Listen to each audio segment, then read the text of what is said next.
আসসালামু আলাইকুম, সবাই কেমন আছেন? আশা করি সবাই অনেক ভালো আছেন। আলহামদুলিল্লাহ আমরা অনেক ভালো আছি। হঠাৎ করে চলে এলাম মাটির বাড়িতে, আর মাটির বাড়িতে এসে দেখি আসলে অনেক সুন্দর। তো গাইস, আমরা অনেক দিন পর সবাই মিলে বের হয়েছি আমাদের মামার বাসায় যাওয়ার জন্য। এনা সানিহা দুজনেই তো অনেক খুশি, আর এই দেখুন সানিহা তো খুশিতে লাফাচ্ছিল। তো আমরা চলে এলাম আমাদের মামার বাসাতে। অনেক দিন পর বাসা থেকে বের হয়েছি, তাই এনা সানিহা অনেক খুশি। আর আমরা মামার বাসায় আসতে না আসতে আমাদের জন্য খাবার রেডি করছে। তো তার জন্য আপনাদের ভাইয়াকে ডাকছি যে চলো তাড়াতাড়ি, আমাদেরকে খাওয়ার জন্য ডাকছে। তো আমরা সবাই মিলে বসে বসে খাচ্ছি, আর সানিহা দেখুন কলিজা খাচ্ছে, তাই আবার দেখাচ্ছে ওর মামাকে। তো আমরা সবাই একসাথে বসে খাচ্ছি। আর এই তো আমাদের খাওয়া দাওয়া শেষ, আর আমরা চাইছি যে একটু বাইরে ঘুরতে বের হব।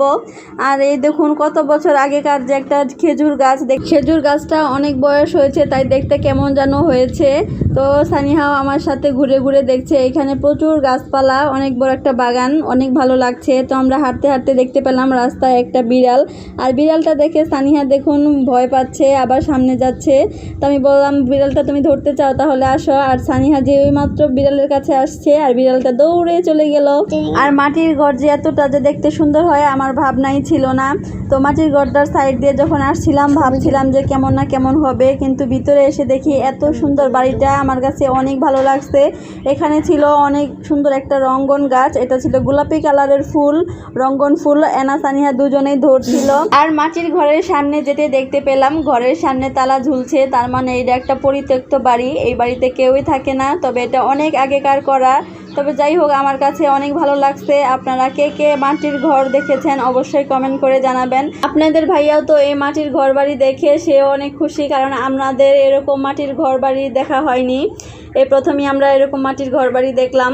আর এনা সানিহা তো খোলা আবহাওয়া, এত ভালো পরিবেশ দেখে ওদের অনেক ভালো লাগছে। এই মাটির বাড়িতে ঘুরতে আসলে যে কারো ভালো লাগবে, কারণ বাড়িটার পরিবেশটা এত সুন্দর, খুব ভালো লাগলো।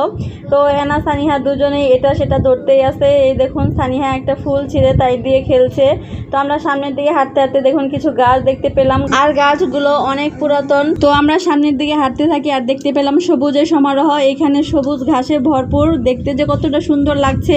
আর এই দিকে আপনাদের ভাইয়া দেখাচ্ছে ওগুলো মনে হয় আখ গাছ, তবে মামা বলল না ওগুলো আখ গাছ না, এগুলো হচ্ছে গরুকে খাওয়ানো ঘাস। তো যাই হোক, দেখে মনে হচ্ছে যে এগুলো আখ গাছ। তো অনেক সুন্দর একটা তাল গাছ দেখতে পেলাম, আর তাল গাছটা এত সুন্দর। সানিহা বলছে আমাকে তাল গাছে উঠিয়ে দাও। তো ওর বাবা ওর সাথে একটু দুষ্টমি করছে, বলছে তুমি একটু উঠো। আর এই তো দেখুন আমাদের পরিবারের সবাই একসাথে হয়ে। আর আপনারা যারা আমাদের রেগুলার ভিডিও দেখেন তারা জানেন আমার আব্বা আম্মু গ্রাম থেকে এসেছে। তো তার জন্যই আমরা সবাই একসাথে মিলে মামার বাসায় বেড়াতে গিয়েছিলাম। আর সবাই মিলে একসাথে ঘুরে বেড়াতে কিন্তু অনেক ভালো লাগে, যেহেতু অনেক গরম পড়েছে, তাই প্রাকৃতিক দৃশ্য, প্রাকৃতিক বাতাস আর ঠান্ডা আবহাওয়া অনেক ভালো লাগে। তো যে এখানে অনেক গাছ ছিল, তাই অনেক ভালো লাগছে আমাদের সবারই। আর বাবা মার সাথে ঘুরে বেড়ানোর মজাই তো আলাদা। আর এই দেখুন আমি আমার বাবা মার সাথে ঘুরছি, আর আমার সন্তানেরা তাদের বাবা মার সাথে ঘুরছে। ব্যাপারটা অনেক সুন্দর না?